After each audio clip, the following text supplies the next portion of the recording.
Development association for the డెఫ్ అధ్యక్షుల కార్యదర్శులైనటువంటి భారతీ ప్రసాద్ గారి నాయకత్వంలో తెలంగాణ రాష్ట్రంలోని వివిధ ప్రాంతాల నుంచి వచ్చిన బదిర్లు చెవిటి మగవారు తమ సమస్యలని పై నిరసన గలం ఇప్పడానికి వచ్చిన ప్రతి ఒక్కరికి సామాజిక ఉద్యమ నమస్కారాలు తెలియజేసుకుంటూ ఈ వేదిక మీద పాల్గొన్న డిజబుల్డ్ యాక్టివిస్ట్ వేణుగౌడ్ గారు, మరి నిరుద్యోగ వికలాంగుల ప్రతినిధి వెంకటేష్ ముద్రాజ్ గారు, అదేవిధంగా గుత్తికొండ కిరణ్ గారు, శివ గారు, మరి ముదిగొండ నరసింహగౌడ్ గారు, మున్న గారు, అదేవిధంగా వివిధ రకాల ప్రతినిధులు వీళ్ళంతా రాష్ట్ర నాయకత్వం ఇందులో పాల్గొనడం జరిగింది. వీళ్ళందరికీ ధన్యవాదాలు. అదేవిధంగా చంద్రశేఖర్ ఉస్మాన్ యూనివర్సిటీ నాయకుడు, అదేవిధంగా తమ సమస్యలపై వెలిపించడానికి లాల్ సింగ్, ఇంకా వివిధ సంఘాల ప్రతినిధులు, ఇక్కడున్న మీడియా ప్రతినిధులకు అందరికీ సామాజిక ఉద్యమ నమస్కారాలు తెలియజేస్తున్నాం. ఒక్క విషయం ఆలోచన చేయాలి సోదరులారా, ఇక్కడ ఒక బదిలీలు ఉండాలంటే అది 100 మందితో సమానం. లక్షల మందితో నిజాం కాలేజీలో సభ పెట్టవచ్చు, జిమ్ఖానా గ్రౌండ్ లో పెట్టవచ్చు, ఎల్బీ స్టేడియంలో సభ పెట్టవచ్చు. అది సకలాంగుల సమాజం. కానీ ఒక వికలాంగుడు నివసించే కుటుంబం మనం పోల్చుకున్నట్టయితే ఇక్కడున్న ఒక బదిలీడు ఒక 100 మందితో సమానం. అంటే దాదాపు 1500-2000 మంది బదుల్లో ఇక్కడ ఉన్నారని అంటే ఇది ఎంతమంది సభను అర్థం చేసుకోవాలి. దయచేసి మీడియా ప్రతినిధులు కానీ, వివిధ సామాజిక స్పృహగల వ్యక్తులు కానీ, సంఘ సంస్కర్తలు కానీ, సామాజిక ఉద్యమకారులు కానీ. దురదృష్టం ఏంటంటే స్వతంత్రం వచ్చినాడు కావచ్చు, ఆంధ్ర రాష్ట్రం ఏర్పడినాడు కావచ్చు, వికలాంగుల సమస్యల మీద రాజ్యాంగబద్ధంగా మనకు నిబంధనల అవకాశాలు లేవనే ఉద్దేశంతోనే కనీసం తెలంగాణ రాష్ట్రం ఏర్పడే క్రమంలో తగిన విధానాల రూపకల్పనలో కావచ్చు, నిర్ణయాల తీసుకోవడంలో కావచ్చు వికలాంగుల భాగస్వామ్యం ఉంటుందనే ఉద్దేశంతో సకలాంగుల కంటే తీసిపోని విధంగా రెట్టింపు స్థాయిలో తెలంగాణ ఉద్యమ పోరాటంలో వికలాంగులు ముందుండి తెలంగాణ సాధించుకొని 10 సంవత్సరాలు ఆ విధంగా నష్టపోతే 10 సంవత్సరాల తర్వాత రాష్ట్రం అధోగతి పాలైంది, మేము వస్తే అన్ని రకాల మనుషులకు మేలు చేస్తాం, ముఖ్యంగా వికలాంగులకు మేలు చేస్తామని చెప్పని మేనిఫెస్టోలో పెద్ద ఎత్తున ప్రకటించి ఇప్పుడే వచ్చిన మన శ్రీనివాసులు గారికి నమస్కారం, ఎంపీడీఓ అధ్యక్షులు.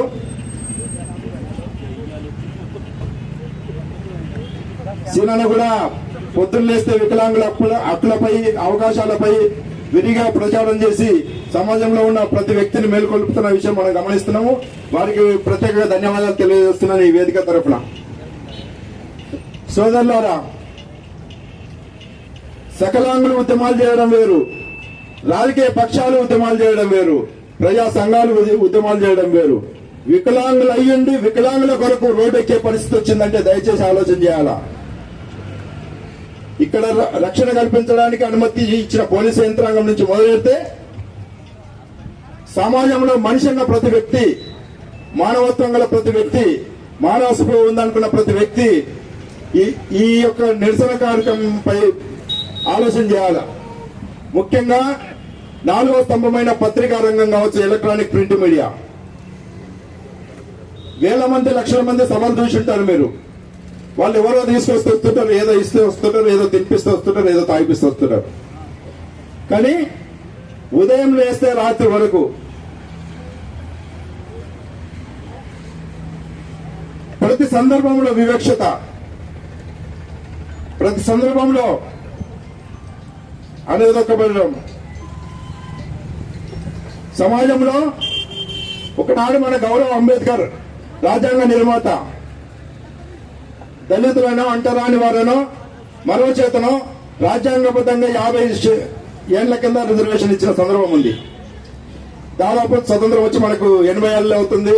రాజ్యాంగం అమల్లోకి వచ్చి కూడా దాదాపు 80 ఏళ్ళు కానికి వస్తుంది. కానీ సమాజంలో వివక్షతకు గురవుతున్నారనే వాళ్ళకే రాజ్యాంగబద్ధంగా అన్ని రంగాల్లో అవకాశం కల్పిస్తే సర్పంచ్ నుంచి, వార్డు మెంబర్ నుంచి మొదలుకొని పార్లమెంటు సభ్యుల వరకు, ఎమ్మెల్యేలుగా, ఎంపీలుగా, నామినేటెడ్ సభ్యులుగా, కమిషన్ మెంబర్లుగా, లెజిస్లేటివ్ కౌన్సిల్గా ఎక్కడ వివక్షత జరిగినా, ఎక్కడ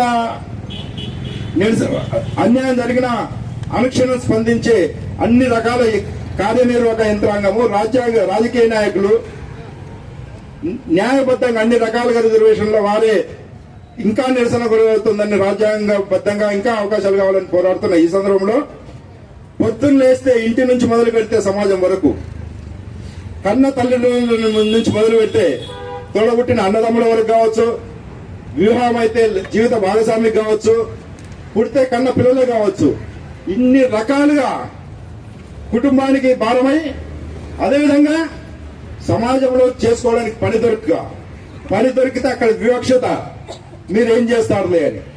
అంటే ఇన్ని రకాలుగా వివక్షత ఉన్న ఈ వికలాంగుల సమాజానికి ఈ 21 రకంలో భారత రాజ్యాంగం ఏదైతే పార్లమెంటు చట్టం ద్వారా తీసుకొచ్చిందో ఆ చట్టాన్ని రాష్ట్ర ప్రభుత్వం ఆమోదించిన చట్టమే 2016 చట్టం. అందులో 21 రకాల వికలాంగులు.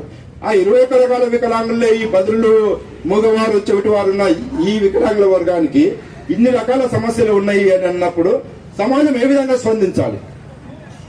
ఇది రాజకీయ ఓట్ల గురించి ఏర్పడ్డ సభ కాదు, మనకు డబ్బులు ఎక్కువ చేపట్టిన కార్యక్రమం కాదు, మనం ఏదో సమాజంలో మనం వెలుగు రాయించాలి, మనం ఏదో రాజకీయాల్లో రాణించాలి, మనం ఏదో ఎమ్మెల్యేగా ఎంపీగా గెలవాలి అనే సభ కాదు ఇది. మాకు ఏ పార్టీ అయితే అధికారంలోకి వచ్చే ముందు మేనిఫెస్టోలో పెట్టి ఈ మేనిఫెస్టోలో పెట్టిన అంశాలను క్షుణ్ణంగా మేము అమలుస్తాం అని ఇంటింటికి గడప తిరిగి మా వికలాంగుల సమాజంతో కలుపుకొని సభలు సమావేశాలు నిర్వహించి ఏ ముఖ్యమంత్రి అయితే నాడు పిసిసి అధ్యక్షుడు ఉన్నాడో ఆయన నాయకత్వంలో ఏర్పడే కాంగ్రెస్ పార్టీ, ఇవాళ ముఖ్యమంత్రి ఉన్న కాంగ్రెస్ పార్టీ, పిసిసి అధ్యక్షుడిగా నాయకత్వం వహించింది మేనిఫెస్టోకి ఆయన్నే. ఇవాళ రాష్ట్ర ప్రభుత్వానికి నాయకత్వం వహిస్తున్నది ఆయన్నే. ఆనాడు మేనిఫెస్టోలో నేతృత్వం వహించిన శ్రీధర్బాబు గారు మేనిఫెస్టోకి నాయకత్వం వహించింది ఆయన్నే. ఇలా ప్రభుత్వంలో ముఖ్యమంత్రిగా మేనిఫెస్టోలో ఉన్న అంశాలను అమలు చేయడానికి నాయకత్వం వహిస్తున్న శ్రీధర్బాబు గారే. అక్కడ పదవులు మారినాయి కానీ వ్యక్తులు మారలేదు. అక్కడ పిసిసి అధ్యక్షుడు, ఇక్కడ ముఖ్యమంత్రి, అక్కడ మేనిఫెస్టో కమిటీ చైర్మన్, ఇక్కడ కీలక పాత్ర వహిస్తున్న శ్రీధర్బాబు గారు. ఏమి ఎంతగానం చెప్పాలో మీకు? అంటే మీకు కాలో చేయబోతున్నాం, ఓ చెవి నగరిపోతాను, ఓ కన్ను అవ్వకపోతున్నాం, మీకు వికలాంగ సమస్యలు తెలుస్తాయా? ఒక పూటనో ఒక రోజు ఆరోగ్యం బాగాలేకపోతే కాలు నొప్పి కడుపు నొప్పి వస్తేనే మేము బతకలేమని మీరు పొద్దున్న లేస్తే జీవితంలో పుట్టినప్పటి నుంచి లేదా మారినప్పటి నుంచి చనిపోయేంత వరకు వికలాంగుడు అనినిత్యం ఒక సర్కస్ చేస్తున్నట్టుగా జీవిస్తుంటే వీరి సమస్యలు మీ దృష్టికి తీసుకొస్తుంటే నిమ్మక నీరు ఎత్తినట్టు వ్యవహరిస్తారా? ఒక్కసారి మీరు ఆలోచన చేయండి, 3 వార్డు ఎట్లా వస్తుంది అనేది. ఇలా పాలకులు ఎన్ని శాతం ఓట్లతో గెలుస్తున్నారు? 1% 0.5%, 0.1%, 1%, 2%, 3% గెలుస్తున్నారు. 100 ఓట్లు 500 ఓట్ల నుంచి మొదలెడితే 2-3 వేల ఓట్లు 5,000 10,000 ఓట్ల మెజార్టీతో గెలుస్తున్నారు. కానీ గుర్తుపెట్టుకోండి సోదరులారా, ప్రతి నియోజకవర్గంలో 21 కొత్తగా వచ్చిన ఈ వికలాంగుల చట్టం ప్రకారం 21 రకాల వికలాంగులను గమనించినట్టయితే ఓన్లీ మన వికలాంగుల సమాజమే 15 నుంచి 20 వేలు వెళ్తుంది. మన కుటుంబాలు పక్కన వెళ్తే ఓన్లీ మన వికలాంగుల సమాజమే 15 నుంచి 20 వేల ఓటింగ్ పాపులేషన్ వెళ్తుంది. అంటే ఇంకా వీళ్ళు శాతగాని వాళ్ళు, వీళ్ళు అడుక్కతినే వాళ్ళు, పొద్దున్నే ఇట్లనే వాళ్ళు ఉంటారు. వీళ్ళ దాంట్లో 100 గ్రూపులు ఉన్నాయి, 100 సంఘాలు ఉన్నాయి. ఏం మాట్లాడి నడుస్తుంది, ఏం చేసినా నడుస్తుంది. వీళ్ళ మధ్యన మాటలు చెప్పి పొద్దు గడిపోవచ్చు అని చూస్తారా? ఈనాడు సమాజంలో ఎంత దౌర్భాగ్యం అంటే సకలాంగులైన ఒక మాడు మెంబర్కి నాయకుడిగా ప్రతినిధిగా గుర్తిస్తారు. అదే వికలాంగులైన ప్రతినిధి జాతీయ స్థాయి నాయకుడైనా సరే, జాతీయ స్థాయి ప్రతినిధి అయినా సరే, అని ఒక వికలాంగుడు వచ్చిండు, ఒక అంధుడు వచ్చిండు, ఒక బయలుడు వచ్చిండు, ఏం నాయకత్వ లక్షణాలు లేవా? అతను ప్రతినిధి కాదా?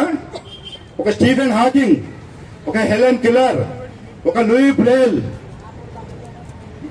ఈనాడు సమాజంలో రాణించలే, చరిత్ర సృష్టించలే. ఈ విషయాలన్నీ పాలకు తెలియని మీకు చదువుకోలే. ఏం రాజ్యాంగం మీద ప్రమాణ స్వీకారం చేసి పదవులు నిర్వహిస్తామన్నారు? ఏ రాజ్యాంగం మీద మీరు దాన్ని నియమ నిబంధనల ప్రకారం నడుచుకుంటామన్నారు? ఇలా మీరు పాలిస్తున్న విధానం ఏంది? మీరు నడుస్తున్న విధానం ఏంది? ఎవరు అడగలేడు అనుకుంటారా? దయచేసి పత్రికా రంగాన్ని ముఖ్యంగా కొడుతున్న ప్రింట్ ఎలక్ట్రానిక్ మీడియా రంగాన్ని. మీకు ఎన్ని విధాలైనా ఉండొచ్చు, కానీ వికలాంగుల సమాజము అన్ని రకాల వికలాంగులతో కూడిన సమాజం. ఇదేదో ఒక వర్గానికో కులానికో మతానికో ప్రాంతానికో చెందింది కాదు. ప్రతి కులంలో వికలాంగులు ఉన్నారు, ప్రతి మతంలో వికలాంగులు ఉన్నారు, ప్రతి ప్రాంతంలో వికలాంగులు ఉన్నారు. దయచేసి గుర్తుపెట్టుకోవాలా. ఒక వికలాంగుడికి సహకారం అందిస్తే అది 100 మంది వికలాంగులతో సహకారం అందించినట్టు.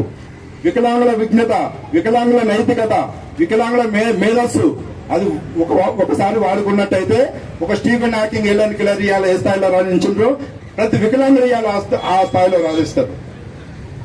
అది పాలకులు గుర్తుపెట్టుకోవాలని చెప్పి కోరుతున్నాను. ఇదేదో చిన్న సభగా చిన్న సమావేశాలుగా భావించొద్దు.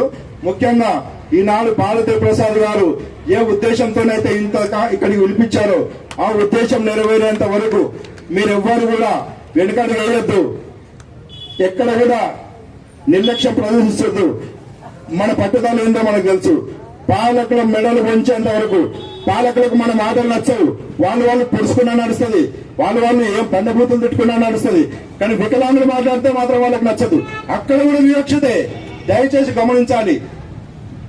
వీటన్నిటికీ కాలం సమాధానం చెప్తుందని మేము భావిస్తున్నాము. ఇక్కడ మాత్రం మనం ఏం అధైర్యం పడద్దు. మనం కాదు బాధపడాల్సింది, మన మీద మూర్ఖంగా అన్ని అవయవాలుండి అవయవాలు పనిచేస్తలేనట్టుగా మన మీద మూర్ఖంగా ప్రదర్శిస్తున్నారు చూడు, వాళ్ళు బాధపడాలా. ఈ విషయాన్ని మనం గుర్తుపెట్టుకోవాలా.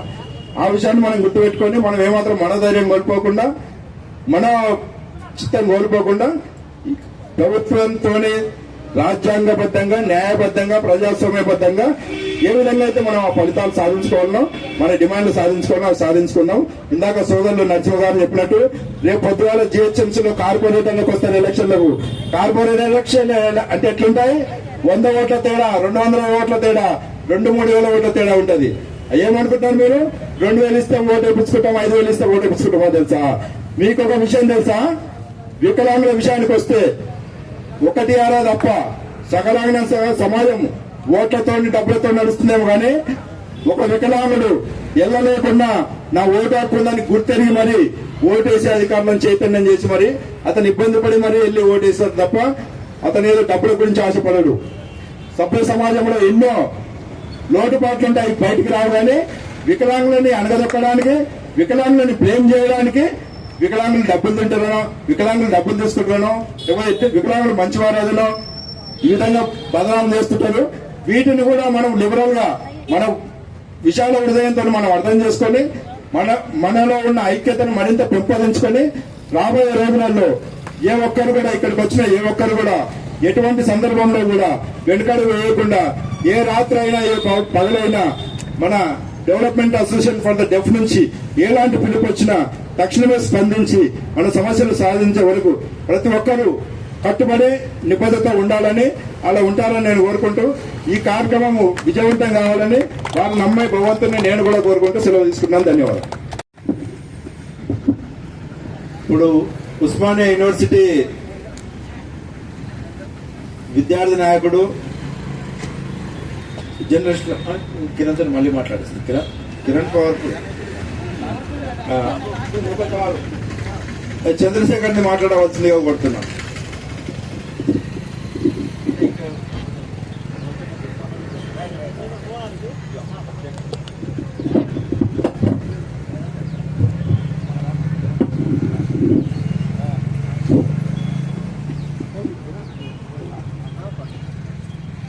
ఈరోజు రాష్ట్ర రాజధాని హైదరాబాద్ లోని ఇందిరా పార్క్ ధర్నా చౌక్ దగ్గర డెవలప్మెంట్ సొసైటీ ఫర్ డెఫ్ ఆధ్వర్యంలో ఏర్పాటు చేసిన మహాధర్నాకు విచ్చేసినటువంటి నా దివ్యాంగ మిత్రులందరికీ కూడా తెలంగాణ ఉద్యమాభివందనాలు తెలియజేస్తూ, తెలంగాణ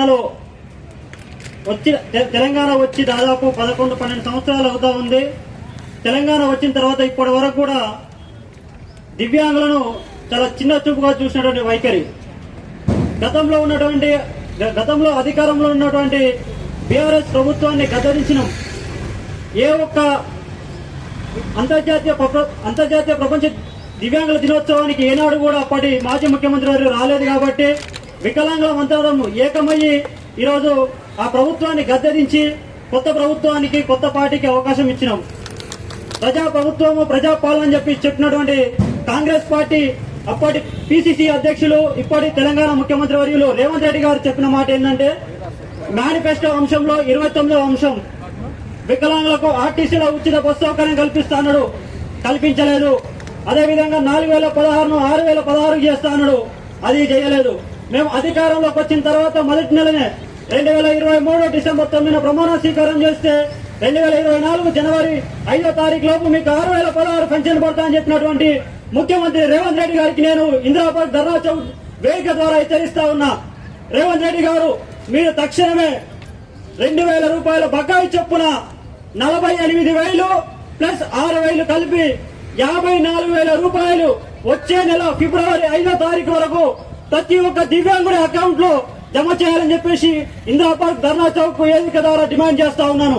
అదేవిధంగా ఈ యొక్క అంశంలో పేర్కొన్నటువంటి బ్యాక్లాగ్ ఉద్యోగాలు, ఇలా బ్యాక్లాగ్ ఉద్యోగాలు లేవు. బ్యాక్లాగ్ ఉద్యోగాలు తెలంగాణ వచ్చిన తర్వాత ఒకటేసారి నోటిఫికేషన్ పడింది, ఇప్పటి వరకు లేదు. మా ప్రభుత్వం అధికారంలోకి వస్తే ఖచ్చితంగా బ్యాక్లాగ్ ఉద్యోగాలు ఇస్తూ ఏ ఒక్క దివ్యాంగుడు కూడా నిరాశతో నిష్కల్పంతో ఉండద్దు, వాళ్ళు కూడా పనిచేస్తారు, వాళ్ళు మనకంటే ఎక్కువ పనిచేస్తారు అని చెప్పేసి ఆలోచించి ఇలా బ్యాక్లాగ్ ఉద్యోగాలు ఇస్తామన్నారు. కానీ బ్యాక్లాగ్ ఉద్యోగాలు లేవు. ఆ మాట ప్రస్తావించే దాఖలాలు లేవు. ఒక వికలాంగుడు ఇలా సెక్రటరీ కానీ మినిస్టర్ క్వార్టర్స్ కానీ ఇంకో అధికారి భవనం కానీ ఎక్కడికి వెళ్ళినా కలిసే పరిస్థితి లేదు. ఇలా వికలాంగులు పోతే చిన్న చూపుగా చూస్తా ఉన్నారు, వివక్ష చూపుతా ఉన్నారు. ఎందుకు చూపుతారున్నారని చెప్పేసి నేను వేదిక ద్వారా అడుగుతా ఉన్నా. అదేవిధంగా రాజకీయ రిజర్వేషన్, నాకంటే పెద్దవాళ్ళు అన్నవాళ్ళు ఎంతో మంది కూడా మాట్లాడారు. రాజకీయ రిజర్వేషన్ కల్పించాలి. రాజకీయ రిజర్వేషన్ కల్పించి మాకు ఏ యొక్క అవకాశం కల్పించండి. ఈ యొక్క వచ్చే జిహెచ్ఎంసీ ఎన్నికల్లో గానీ మున్సిపాలిటీ ఎన్నికల్లో గానీ మాకు రాజకీయ రిజర్వేషన్ కల్పించకపోతే ఈ యొక్క జిహెచ్ఎంసీ ఎన్నికల్లో గానీ మున్సిపాలిటీ ఎన్నికల్లో గానీ కాంగ్రెస్ ప్రభుత్వాన్ని గద్దెదించే ప్రయత్నంగా చేస్తాం. ఏ ఒక్క మున్సిపాలిటీలో గానీ కార్పొరేటర్ గా, కౌన్సిలర్ గా, మున్సిపాలిటీ మెంబర్ గా కాంగ్రెస్ పార్టీ గెలవకుండా మేము కష్టపడతాము, వారు గెలవకుండా మా ఉద్యమాలు చేస్తామని చెప్పేసి వేదిక ద్వారా తెలియజేస్తా ఉన్నాను. అదేవిధంగా ఇంకొక విషయం ఏంటంటే, ఈ వేదిక ముందు నా దివ్యాంగ మిత్రులు 21 రకాలుగా దివ్యాంగ మిత్రులు ఉన్నారు. వారికి విద్యను అందించేటువంటి ఉపాధ్యాయులు లేని దౌర్భాగ్యమైన పరిస్థితి తెలంగాణ రాష్ట్ర ప్రభుత్వంలో ఉంది.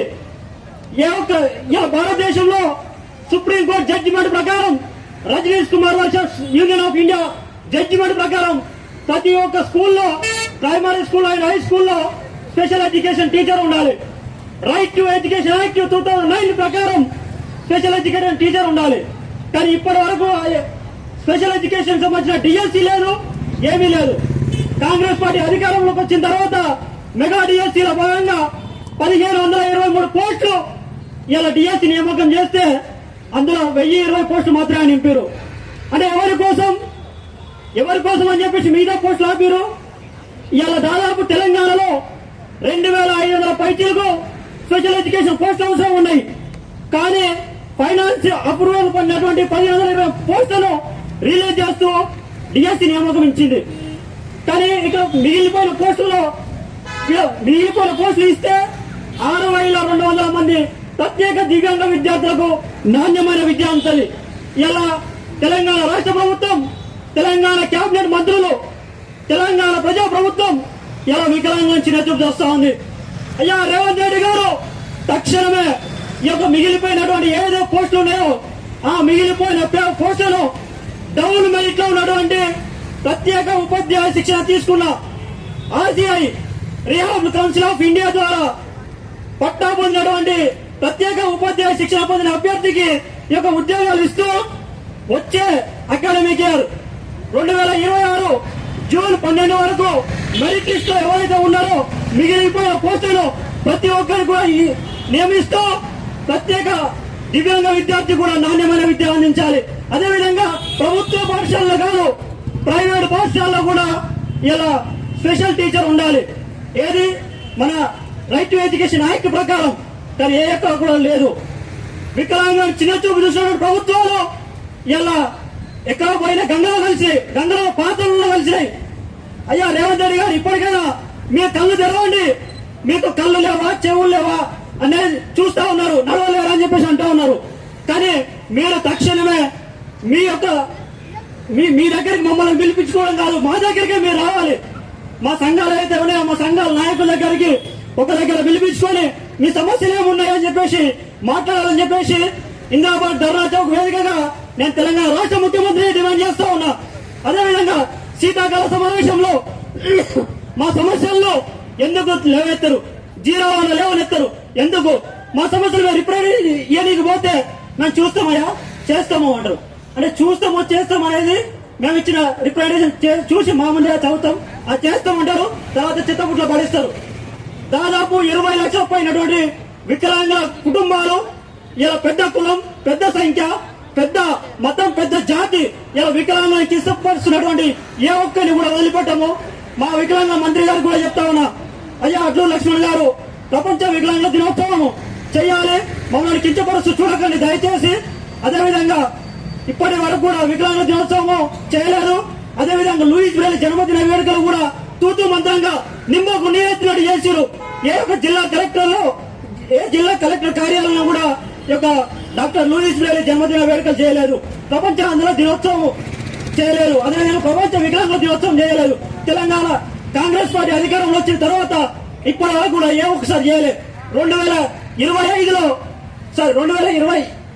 తూతు మంత్రంగా చేసిరు, 2024లో తూతు మంత్రంగా చేసిరు. ఇంత దారుణమైన పరిస్థితి 2025లో మొత్తం చేయలేదు. 24లో రవీంద్ర భారతిలో ఏదప్పుడు అడ్లూరులో మన మినిస్టర్ సీతక్క గారు వచ్చి తూతు మంత్రంగా చేసి 4 పిలిచి 4 బండ్లు ఇచ్చిపోయారు. ఏ ఒక్కరికి కూడా కరెక్ట్ గా ఉపకార వేతనాలు కూడా అందడం లేదు. చదువుకున్నటువంటి ఒక బ్లైండ్ విద్యార్థికి, డెఫ్ అయిన విద్యార్థికి, ఆర్థోపెడికల్ విద్యార్థికి ఆర్పీడబ్ల్యూ యాక్ట్ 2016లో ఉన్నటువంటి 21 రకాల వికలాంగులకి కూడా సరైనటువంటి ఉపకార వేతనాలు అంతలేవు, సరైనటువంటి కార్పొరేషన్ లోన్లు రావడం లేదు. అదేవిధంగా ప్రభుత్వ ప్రైవేట్ రంగాల్లో అవకాశాలు లేవు, స్వయం ఉపాధి అవకాశాలు లేవు అని చెప్పేసి తెలియజేస్తా ఉన్నా. తక్షణమే మాకు రావాల్సిన వాటా మాకు రావాలి. ఎస్సీ ఎస్టీ అట్రాసిటీ ఎట్లయితే ఉన్నాయో ఆ రకంగా సమర్థవంతంగా మీరు చేస్తా ఉన్నారు. ఆర్పీడబ్ల్యూ 2016 యాక్ట్ ను అట్రాసిటీని సమర్థంగా అమలు చేస్తా ఉన్నారు. ఎక్కడ అమలు చేసినావా? నువ్వు అధికారంలోకి వచ్చిన తర్వాత 6 నెలలకే ఒక సీనియర్ ఐఏఎస్ అధికారి స్మితా సబర్వాల్ ఇలా వికలాంగ కించపరుస్తూ స్టేట్మెంట్ ఇచ్చింది. ఎక్కడ అమలు చేసినావాను? అదేవిధంగా మొన్న జగిత్యాల జిల్లాలో వికలాంగుడు తన బాధ గోడ చెప్తా అని చెప్పేసి వెళితే కలెక్టర్ ముందే పోలీసుల ద్వారా ఈడ్చుకుంటూ గేట్ బయటికి తీసుకొచ్చిన వైన మన కల్లారా చూసినాం. ఇది తెలంగాణ రాష్ట్రంలో ఉన్నటువంటి దివ్యాంగుల దయనీయ పరిస్థితి. ఇక్కడ ఈ వేదిక ద్వారా చెప్తా ఉన్నా, మా పోలీస్ మిత్రులకు మాకు సహకరించిన వారికి ధన్యవాదాలు తెలియజేస్తా ఉన్నా. అదేవిధంగా ఇంటెలిజెన్స్ వ్యవస్థ కూడా ఇక్కడ ఉంది. మా సమస్యలు ఇంటెలిజెన్స్ వ్యవస్థ మిత్రులు కూడా మా సమస్యను తెలంగాణ రాష్ట్ర ముఖ్యమంత్రి దగ్గరికి దృష్టికి తీసుకెళ్లవలసిందిగా తెలియజేస్తూ, మా సమస్యలను పరిష్కరించకపోతే రాబో రోజుల్లో పెద్ద ఎత్తున ధర్నాలు, రాష్ట్ర రోకాలు, ఆమరణ దీక్ష చేస్తామని చెప్పేసి తెలియజేస్తూ, ఇంతటి చక్కటి అవకాశం ఇచ్చినటువంటి పెద్దలందరికీ కూడా తెలంగాణ ఉద్యమాభివందనాలు తెలియజేస్తూ ముగిస్తా ఉన్నారు. జై వికలాంగ్, జై జై వికలాంగ్.